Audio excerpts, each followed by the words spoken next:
요즘에 서점에 가보면 설득에 관한 책이 많이 나와 있습니다. 그리고 말하기 이런 책들이 많이 나와 있어요. 그만큼 사람들의 마음속에 관심이 있다고 하는 이야기입니다. 이 설득한다는 것이 중요하지요. 물건 하나를 팔더라도 설득이 돼야 파는 거지요. 계약을 하더라도 그것이 설득이 돼야 성사가 되는 거지요. 내가 어떤 사람들에게 영향을 미친다 해도 역시 그 설득이 돼야 영향력을 줄 수 있는 겁니다. 세상에서 어려운 일이 두 가지 있는데, 하나는 이 나의 지식을 상대편에 집어넣는 거, 이거 어렵고요. 그리고 남의 주머니에 있는 것을 내 주머니로 옮겨오는 거, 이거 참 어렵습니다. 첫 번째, 이것을 잘하는 사람을 소위 말해서 선생님이라고 말합니다. 두 번째, 잘하는 사람을 사장님. 첫 번째와 두 번째를 다 잘하는 사람을 누구라 그런 줄 아십니까? 마누라라 그럽니다. 그만큼 이 남을 설득한다는 게 참 어려워요. 설득하기 위해서는 말을 잘하는 거 참 중요하다 생각합니다. 그런데 이 사람들에게 말을 잘한다는 것은 그 상대편의 마음을 잘 읽어야 되는 겁니다. 시골에 있는 어느 청년이 도시에 가서 돈을 벌려고 계획을 했습니다. 그 시골에 있는 어르신을 찾아가서 물어보는 거예요. 선생님, 이 세상에서 제일 쉬운 게 뭡니까? 제일 쉬운 게 말하는 거야. 아이는 태어나서 좀 있으면 그냥 옹알옹알 하잖아. 제일 쉬운 게 말하는 거야. 그러면 선생님, 세상에서 제일 어려운 게 뭡니까? 그거 말하는 거야. 아무리 많이 배우고 책을 많이 읽고 그래도 역시 말하는 것이 얼마나 어려운지 몰라. 그러니까 이 청년이 또 물었습니다. 그러면 어떻게 하면 말을 잘할 수 있습니까? 그랬더니 그 어르신이 대답하기를 아주 간단해. 입단속을 잘하고 상대편의 마음을 읽어보려고 하렴, 그 말했어요. 그 말을 잘한다는 것은 말을 많이 해야 잘하는 게 아니에요. 말을 잘하고 사람에게 설득하려면 일단 내 입을 닫아. 그리고 상대편의 마음을 잘 읽어보라는 겁니다. 오늘 이러한 말씀을, 오늘 본문은 뭐라고 표현하냐면 설득력 있는 지혜라 그랬습니다. 사도 바울이 이렇게 말합니다. 내 말과 전도함이 설득력 있는 지혜의 말로 하지 아니하고 다만 성령의 나타나심과 능력으로 하였다, 이렇게 말했어요. 사도 바울이 복음을 전할 때에 설득력 있는 지혜 중요하지만 그것보다 더 중요한 것이 있다는 말씀입니다. 지금 이 시대에는 사람들이 이야기하기를 설득력 있는 지혜가 그렇게 중요하다 생각합니다. 그러나 이것보다 더 소중한 가치가 있다고 전하는 것이 사도 바울이 우리에게 주는 메시지입니다. 자, 설득력 있는 지혜라고 하는 것은 다르게 표현하자면요, 논리적인 표현입니다. 논리로 증명해 보이는 겁니다. 그것이 바로 설득력 있는 지혜에 해당하는 것입니다. 예를 들자면 사회주의의 내용은 이겁니다. 착취와 억압을 당하던 노동자들의 힘을 갖게 되면 자유롭고 풍요로운 나라를 만들 수 있다. 이것이 논리입니다. 설득력 있는 지혜처럼 보이는 거예요. 이게 사회주의요. 억압을 당하고 착취를 당하는 사람, 그런 노동자들의 힘을 합하고 힘을 가지면 이 세상은 점점 더 살기 좋은 자유로운 세상이 될 것이고 풍요로운 세상이 될 것이다. 이것이 사회주의의 논리입니다. 그런데 어떻게 됐습니까? 생활은 점점 어려워지고 수많은 생명이 희생을 당하고 그런 일들이 이 세상에 많이 벌어졌습니다. 그러니까 설득력 있는 논리, 설득력 있는 지혜, 이것이 그럴듯해 보이고 그렇게 될 것 같지만 역사가 흘러가면서 설득력 있는 지혜대로 안 되는 것이 많다는 얘기요. 그런 것이 이 세상에 너무너무나도 비일비재하다고 하는 이야기를 해주고 있는 겁니다. 이념이라고 하는 것, 이데올로기라고 하는 게 뭐냐면 내가 가지고 있는 생각이 우상이 되면 그게 이데올로기가 되는 거예요. 내가 가지고 있는 생각이 반드시 이루어진다. 내가 가지고 있는 생각은 반드시 이 땅에 실현될 것이다. 그렇게 믿고 살아가는 것, 그게 자기 생각의 우상이 된다는 겁니다. 그런데요, 이 세상은 설득력 있는 지혜 그대로 되지 않는 경우가 너무나도 많습니다. 일본의 어느 명의가, 유명한 의사 선생님이죠.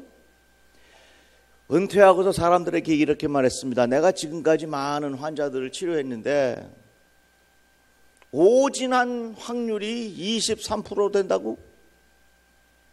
그러니까 4분의 1 정도는 그 의사 선생님이 오진했다는 얘기요. 그러니까 주변에 있었던 의사 선생님들이 깜짝 놀라서 아이고 선생님 그거밖에 안 됩니까? 그러고 물으면 그 말은 뭡니까? 훨씬 더 오진율이 많다는 이야기입니다.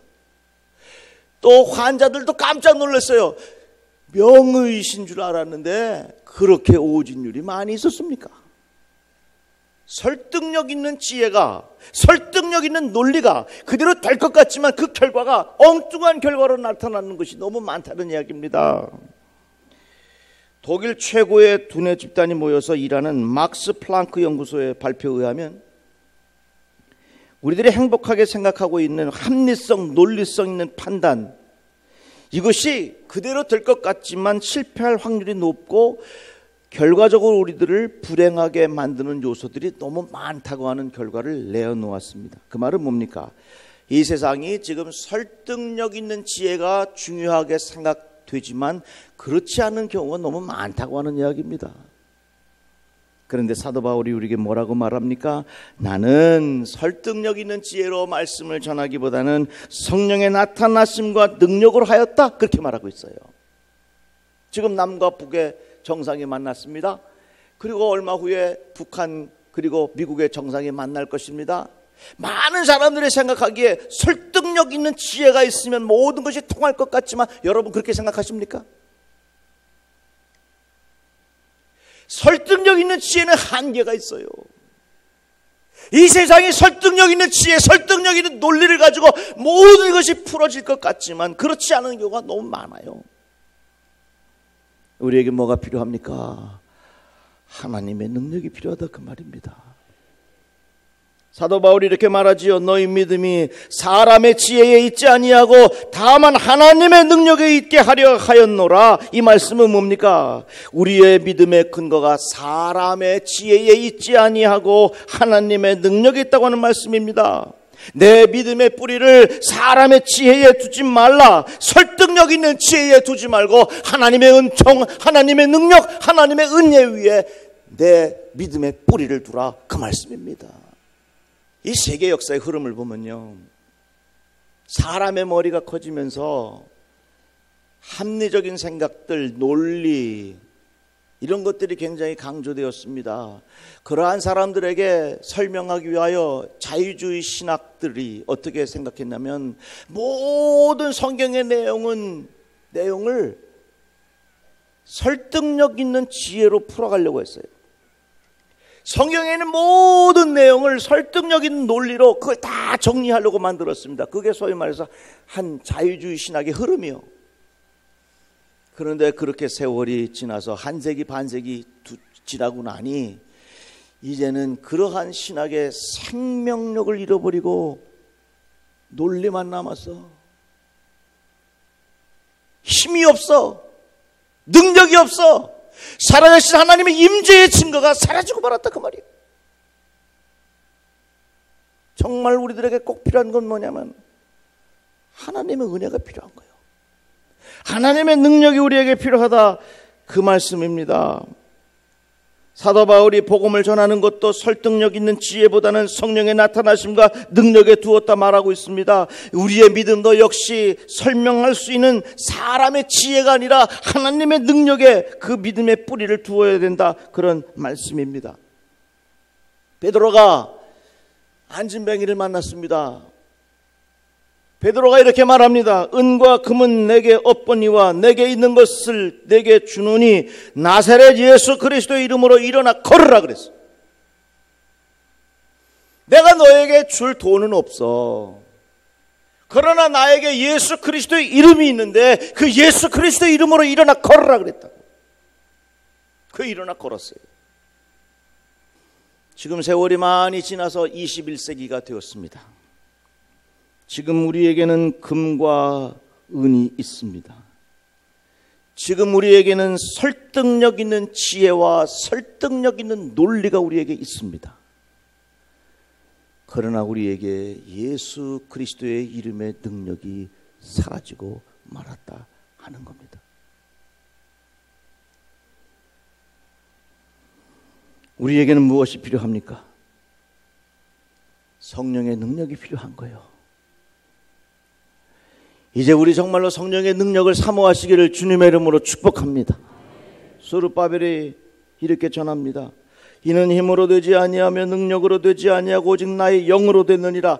여기에서 말하는 힘이라고 하는 것은 정치적인 권력입니다. 정치적인 권력 가지고 안 된다는 이야기예요. 여기서 말하고 있는 영이라고 하는 것은, 여기서 말하고 있는 능력이라고 하는 것은 경제적인 사정입니다. 내게 돈, 물질을 가지고서도 안 되는 게 많다는 이야기입니다. 나의 영이라 하는 것은 하나님께서 주시는, 하나님이 부어주시는 은혜, 하나님께서 부어주시는 능력이 있어야만 가능하다 하는 말씀입니다. 이 시대는 많은 사람들이 설득력 있는 지혜를 강조하고 그것을 좋아하고 그것이 매력 있다고 생각을 합니다. 그래서 설득력 있는 지혜에 부합하지 못하면 그것을 진리로 받아들이지 않는 경향이 있습니다. 그러나 사랑하는 성도 여러분, 우리는 예수 그리스도의 능력이 더욱 필요한 줄로 믿으시기를 주님의 이름으로 축복합니다. 너희는 이 모든 일의 증인이라. 예수께서 말씀하셨습니다. 전도자가 되라, 그 말씀이지요. 그리고 이어서 이렇게 말씀하십니다. 볼지어다 내가 내 아버지께서 약속하신 것을 너희에게 보내리니 너희는 위로부터 능력으로 입혀질 때까지 이 성에 머물라. 이 말씀은 뭡니까? 증인이 되기 위해서는 우리들에게는 반드시 능력이 필요하다 하는 겁니다. 하나님의 은혜가 필요하다 하는 것입니다. 위로부터 오는 능력을 힘입어야 한다는 그런 말씀입니다. 설득력 있는 지혜의 믿음의 뿌리를 두면 언제든지 우리의 믿음이 흔들릴 수 있습니다. 언제든지 우리의 믿음이 메말라질 수 있다 하는 겁니다. 그렇기 때문에 반드시 우리들에게 필요한 것은 하늘에서 주시는 하나님의 은총을 맛봐야 된다고 합니다. 이런 은혜가 우리 모든 성도들에게 임하기를 주님의 이름으로 축복합니다. 제가 이 평양냉면을 참 좋아해요. 우리 딸도 좋아해요. 그래서 내가 우리 딸이 그 먹고 싶다 그래서 그 냉면집에 갔지요. 그래 내가 냉면 좀 2그릇만 좀 포장해 주십시오 그랬더니 그 사장님이 안 된다 그러는 거예요. 제발 좀 포장해 주십시오. 우리 딸이 애 낳고 얼마 안 돼가지고서 시원한 냉면 좀 한 그릇 먹이고 싶은데 해 주십시오 그랬더니 안 된대요. 사정사정 한 번만 좀 해주세요. 결국엔요 포장 못해갖고 빈털터리로 집에 왔어요. 얼마나 마음이 상했는지. 그런데요 왠지 저는 그 집을 또 가고 싶습니다. 잘 들어보십시오. 설득력 있는 지혜라면 절대로 그 집 가면 안 됩니다. 왜 갑니까? 미쳤습니까? 내가 누군데? 설득력 있는 지혜라고 하는 것은 갈 수 없는 거야. 그러나 그 맛을 본 사람은 가게 된다. 담배 피면 안 좋다는 거 모르는 사람이 어디 있어? 설득력 있는 지혜를 가지고 다 끊습니까? 아니에요. 설득력 있는 지혜가 우리의 인생을 바꿔놓을 것 같지만 절대 그렇지 않다 그 말이에요. 우리 인생에 무엇보다 필요한 것이 있다면 그것은 하나님 주시는 은혜예요. 하나님 주시는 능력이라 그 말씀입니다. 우리 기독교하고 다른 종교를 비교해 보면요 근본적으로 다른 게 있어요. 기독교는요 내게 있는 것으로 부족하기 때문에 하늘로부터 오는 능력을 내가 힘입어야 된다 하는 말씀입니다.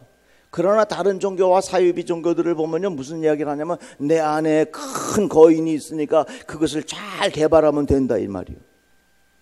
내 안에 사자가 있으니까 그 사자를 잘 키워내면 된다. 그게 긍정적인 사고방식, 적극적인 사고방식. 좋은 것이긴 하지만 이거 잘 생각해야 돼요.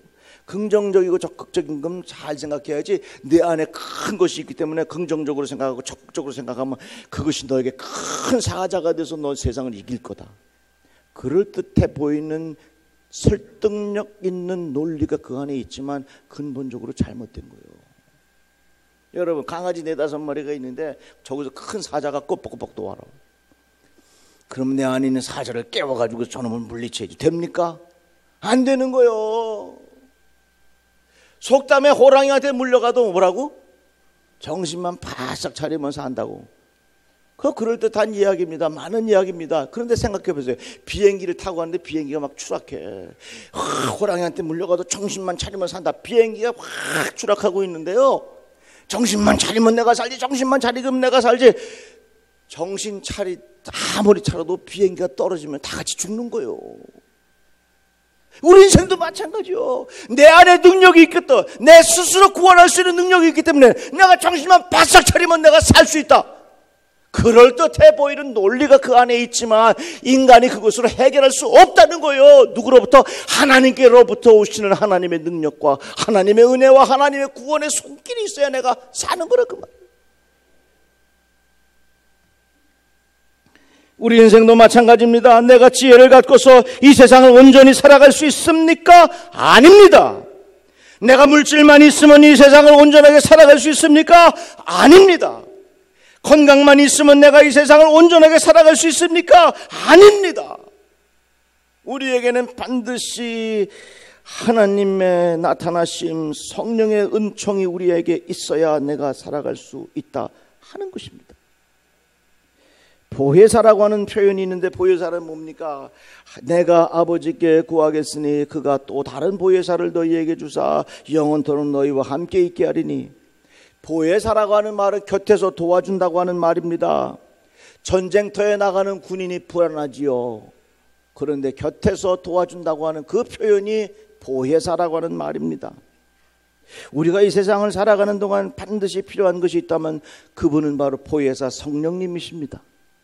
우리들에게는 반드시 성령님의 은총이 필요한 것이고요, 성령의 능력이 필요한 것이고요. 이 세상을 여러분들 잘 생각하십시오. 설득력 있는 지혜를 가지고 이 세상 살아간다? 아니요. 참만해. 저도요, 설득력 있는 지혜 참 좋아하는 사람입니다. 그러나 그것에 자꾸 빠져가게 되면 내 심령이 메말라지는 거 모르십니까? 설득력 있는 지혜만 자꾸 중요하게 생각한다면 모든 것이 다 사라지고 앙상한 뼈만 남는 거 모르십니까? 하나님, 나에게는 하나님께서 부어주시는 은총이 필요한 줄로 믿습니다. 그렇다고 해서 여러분, 설득력 있는 지혜가 필요 없다는 말 아닙니다. 제가 말씀을 준비하면서 생각해 봤어요. 하나님의 능력과 설득력 있는 인간의 지혜, 무엇이 다를까? 가만히 생각해 보니까요, 이 설득력 있는 지혜라고 하는 것은 포장과 같다. 포장. 선물을 받을 때 그래도 포장을 잘 해가지고서 이렇게 주면 그 선물을 받을 때 기분이 좋잖아요. 그런데 그 선물에다가 신문지로 둘둘 말아가지고요, 거기다가 북한에서 온 삐라 잔뜩 붙여갖고서 줬다 그래 봐. 그러면 그 받을 때부터 기분이 나빠. 그런데 좋은 선물에다가 포장을 잘 해가서 받으면 내가 선물을 받아서 그 포장을 잘 뜯습니다. 그 다음에는요, 포장을 뜯은 다음에는 더 이상 포장지가 나에게 필요 없어. 그 안에 있는 선물의 내용이 더 중요한 겁니다. 마찬가지예요. 이 세상에서 사람들이 사람에게 말하고 설교하고 서로 이야기할 때는 설득력 있는 지혜가 중요하고 설득력 있는 지혜가 꼭 필요합니다. 왜? 포장이니까. 그러나 그것을 통해서 하나님께서 주시는 그 은총의 선물을 경험하게 되면 더 이상 나에게는 설득력 있는 지혜가 더 중요한 것이 아니라 하나님께서 부어주시는 능력이 더 필요하다, 그 말씀입니다. 자, 그렇다면 우리가 신앙생활하면서 정말 필요한 게 무엇이겠어요? 언제까지 우리가 신앙생활하면서 설득력 있는 지혜만 중요하게 생각하면서 살겠느냐, 그 말이요. 어떤 사람이 성경을 읽으면서 이해되지 않는 부분은 다 칼로 도려내고, 예수께서 동정녀 몸에, 처녀의 몸에 태어나셨다는 말 다 칼로 도려내고, 그 성경을 보면은요, 인간이 이해할 수 없는 부분들이 다 칼로 도려내서 이 성경 속에 이 칼로 뜯어낸 흔적이 여기저기 있어. 잘 생각해 보세요. 거기 능력이 있겠어요? 설득력 있는 지혜만 강조하면 거기에 하나님의 능력이 임하겠느냐 그 말이에요.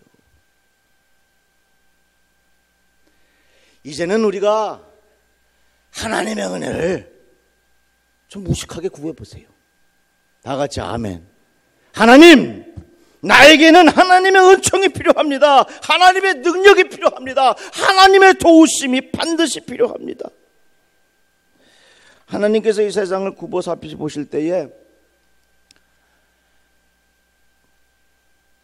어느 나라 사람인가, 이쁜가 안 이쁜가 그런 거 상관없어요. 그 안에 성령님이 내주하시는 하나님의 자녀인가 아닌가, 이게 제일 중요한 거예요. 누구든지 그리스도의 영이 없으면 그리스도의 사람이 아니라 그랬어요. 이제부터 여러분, 삶의 기준과 삶의 우선순위를 설득력 있는 지혜에 두지 마시고 성령께서 주시는 은혜의 능력에 삶의 우선권을 두고 사세요. 믿어지십니까? 왜? 설득력 있는 지혜는 포장지고 하나님의 능력은 알맹이에요. 우리에게는 포장지가 필요한 것이 아니라 하나님께서 주시는 그 알맹이가 필요한 거예요.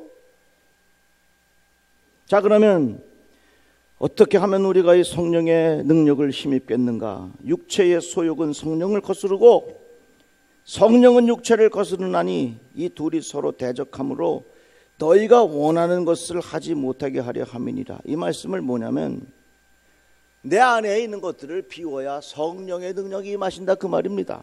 자, 보십시오. 물을 마셔야 되는데 이 물 안에 구정물이 가득해. 그러면 어떻게 합니까? 이 물을 버리고 이 컵을 깨끗하게 씻어가지고 새 물을 담아서 마셔야 되는 겁니다. 나의 추하고 더러운 것들 자꾸 내 자신을 비우고 씻어내야 성령이 그 안에 임하시는 거예요. 베드로가 이르되 너희가 회개하여 각각 예수 그리스도의 이름으로 세례를 받고 죄사함을 받으라. 그리하면 성령의 선물을 받으리니 그랬거든요. 하나님의 말씀이에요. 우리는 성령의 능력을 사모해야 합니다. 사도 바울은 분명히 경고하고 있습니다. 내가 전하는 말씀도 설득력 있는 지혜로 하는 것이 아니라 성령의 나타나심과 그의 능력으로 한다, 이렇게 말씀하고 있습니다. 우리는 지금 이 합리적인 세상, 설득력 있는 지혜가 강조되는 이 세상에 살기 때문에 이해할 수 없는 하나님의 능력을 쉽게 받아들여 하지 않습니다. 그러나 여러분, 설득력 있는 지혜는 포장지요.